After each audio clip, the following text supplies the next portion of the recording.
If you are traveling for Thanksgiving, whether by air or by land, you're going to run into some big time trouble spots. What's going on, guys? I'm certified meteorologist Jonathan Kagas. In this video, we are going to break down the biggest, at least leading up to Thanksgiving. And first and foremost, we're going to focus on the south and the east. Multi day severe weather outbreak is going to be possible. So, again, this could certainly impact your travel plans. We're going to take a wider look there at the future radar as well from the central and eastern part of the United States, specifically as that storm system slides on from west to east. And also, we're going to end the video with a tropical update. 11 days to go, 10 days to go.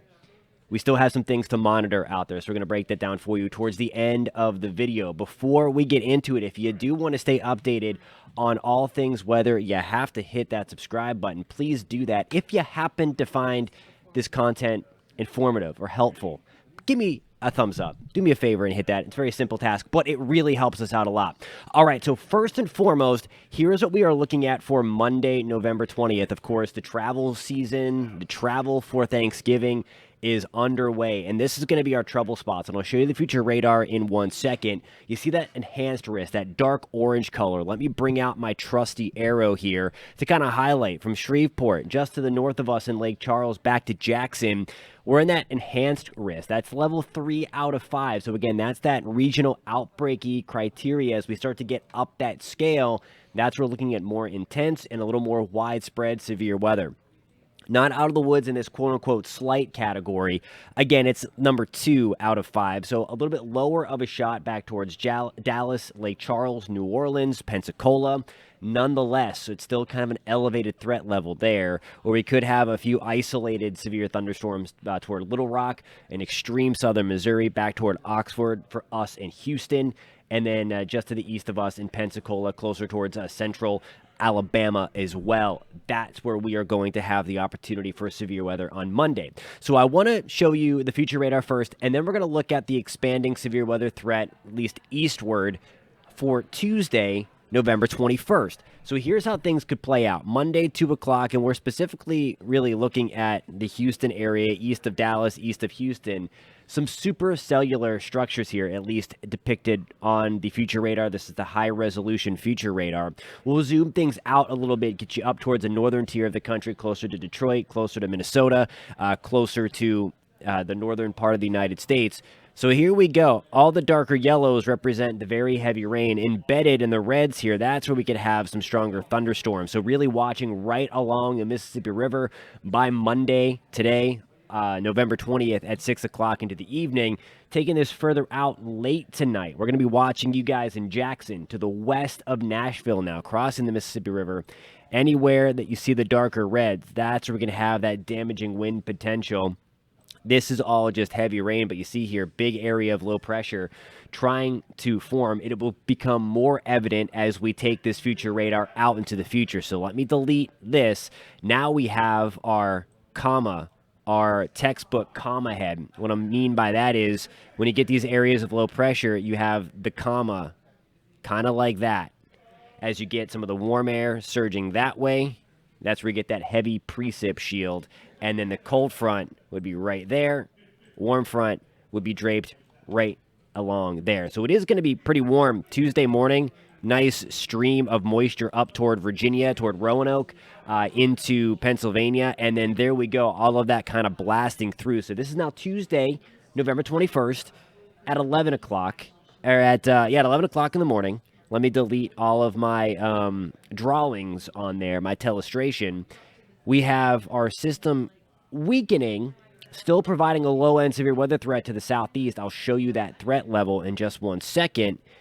Some isolated strong thunderstorms from Pensacola up into the Atlanta area and then into eastern Tennessee, closer to Knoxville, closer to the Smokies, and then some very heavy rain falling around a lot of Michigan in the Detroit area, Pittsburgh. Look at this also. Higher elevation ice and snow in central Pennsylvania. That's something that expands further to the east. This is going to be Tuesday, November 21st at 6 o'clock. That heavy rain out pushing towards central Pennsylvania. Some stronger thunderstorms in parts of the Carolinas, into Georgia, also into North Florida. Look at the snow and ice here, Watertown. So again, if you're leaving early for Thanksgiving in the Northeast, you might want to think about altering travel, either delaying it until Wednesday or maybe leaving by the time this video ends because you want to get out ahead of some of this really heavy rain and then also some mixed precip in New York. So again, just keep that in mind. Now I want to show you the risk area for Tuesday. This is going to be kind of just the plastering of what I just showed you. This kind of hones in here. So I showed you the future radar, how that could play out. And now we're going to look at the biggest potential anyway for severe weather. So that's going to be around Montgomery, Alabama, to Pensacola, Florida. That continues to a lower end. Again, that threat isn't zero in this marginal area where it's green, but it's certainly a lot lower than what we looked at for parts of the Deep South today and then parts of the Florida Panhandle and Alabama tomorrow. It's in that green area. That's where we have that more isolated shot for some stronger thunderstorms, more widespread, higher potential anyway, from about Pensacola to Mobile into Montgomery, Alabama as well. All right. Tropical front, we're not over yet. The system we talked about last week never developed, so thankfully it did not, but it still brought some very, very heavy rain. It's kind of embedded in the front now and all strung up. Whoops. Did not grab the telestrator. I grabbed the thingy mover, I guess, the little hand to move the screen. Anyway, cluster of thunderstorms in the central Caribbean. The environment is not that favorable for development right now in the Caribbean, especially out in this area. It's likely not going to develop, but again, there's that very teeny tiny chance, regardless, some heavy rain coming towards us in Nicaragua, Panama, Costa Rica, Honduras again, so we're going to be watching that for you guys.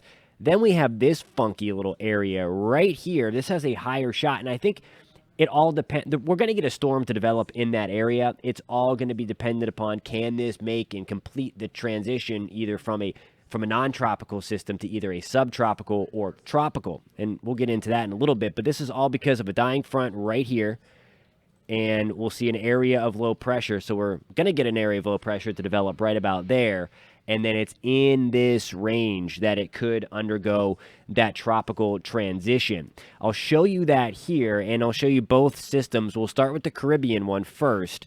And there's that little circle. That's the system. Again, it's really nothing to write home about. It's still coming toward us in Nicaragua, Honduras, parts of Central America. Should be weak. Again, significant development is not expected with that. Then we have this guy here.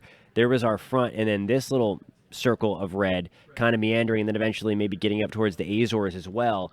That's going to have a higher shot for tropical development. It should not impact many people. We will watch again as it gets kind of close to the Azores in about a week to 10 days from now, but that is going to be highly, highly uncertain on the back half.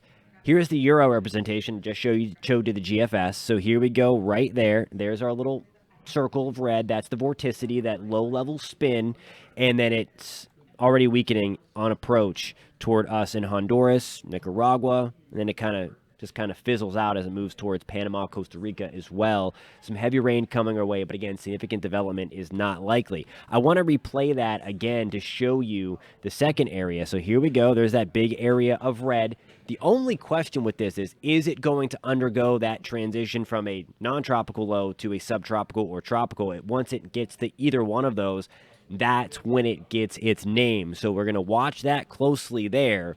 The one thing I want to point out, and we're going to talk about this going forward, maybe even after the official season is over, look at the anomaly here. The water temperature is cray-cray warm. All the way from Portugal, off the coast of Africa, still in the central and North Atlantic. The anomalies are insane. Still running 2 to 3 to even 4 degrees above 4 degrees Celsius above where it should be. This was one of the calling cards of the Atlantic hurricane season to date. This is likely, if we do get post-season storms, that means after November, December development, or early season storms for 2024, January, February, March, April, May, it's likely going to be from kind of the thing. We're watching a cold front get out over the central Atlantic, spews a storm, it develops a storm, and then that storm undergoes the transition to a named storm. So there you go right there, and that's exactly where that little yellow area was drawn by the National Hurricane Center. I mean, crazy warm. You have to remember, we're ready to round out the official season. We still have 90s in the Caribbean, as we showed you last week, mid to upper 80s across. I mean, that's outside of the main development regions right here. That's outside of the main development region. We still have mid 80s. The typical benchmark for tropical development is 80 degrees. And we're borderline all the way kind of almost towards the Azores, upper 70s, lower 70s up there, but still certainly enough in the North Atlantic to undergo some subtropical characteristics. And that's basically that cyborg, that hybrid storm, where partially the storm is gaining its strength from the warm ocean waters, and then part of it is getting its strength from difference in temperatures and pressure in the atmosphere. That's that sub. Once it goes its full tropical transition, that's when it's just getting its strength all from the water temperature and not being influenced anymore by the differences in air mass change from a warm air mass to a cold one. All right, guys, thank you so much for tuning in. If you are doing any traveling for Thanksgiving, or as we get ready to extend the holiday season here, Hanukkah into Christmas, it's going to be, we got you covered here. We're going to keep you posted on that, but a couple days leading up to Thanksgiving might be a little dicey, as I showed you, especially in the south and east, so keep that in mind. And again, as we move forward here, we got you covered with all the big storms as we transition out of hurricane season and into the fun part, the winter storms, which could be prolific along the Northeast this year. We'll catch you next time, guys. If I can talk right, it's a Monday. I need coffee. Hit that subscribe button. We'd love to have you along for the ride. We'll catch you soon.